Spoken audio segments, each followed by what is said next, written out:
Efficiently কাজ করার জন্য আমাদের উচিত যে কোনো একটি টাইম ম্যানেজমেন্ট টেকনিক ব্যবহার করা।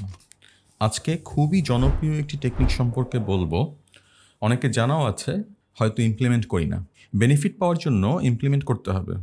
সব কাজে না হলেও কিছু কাজে এ ধরনের টেকনিক ইমপ্লিমেন্ট করা উচিত।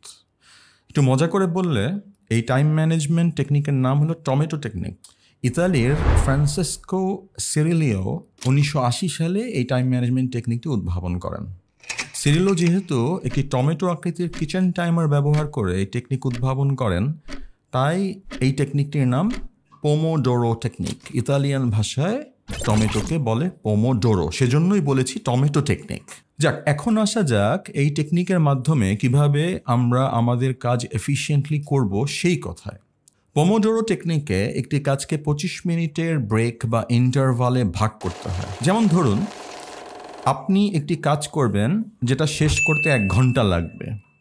25 মিনিটের টাইমার সেট করে কাজটি শুরু করুন। তারপর 5 মিনিটের একটি ব্রেক নিন। তারপর আবার 25 মিনিটের টাইমার সেট করে কাজটি শুরু করুন। তারপর 5 মিনিটের একটি ব্রেক নিন, অর্থাৎ এখন পর্যন্ত কাজটির জন্য 50 মিনিট ব্যয় করেছেন। এ পর্যায়ে 10 মিনিটের জন্য টাইমার সেট করে কাজটি শেষ করে ফেলুন।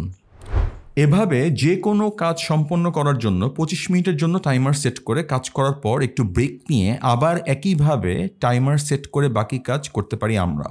এতে এফিশিয়েন্টলি বজায় থাকবে।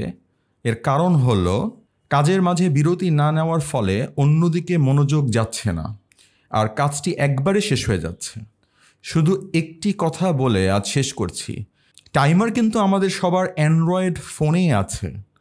ক্লকে যেখানে অ্যালার্ম দেন সেখানেই টাইমার পাবেন, আলাদা টাইমার কিনতে হবে না। দ্বিতীয় পর্বে রিলেটেড আরও কিছু বিষয় বলা হবে, সাথে থাকুন।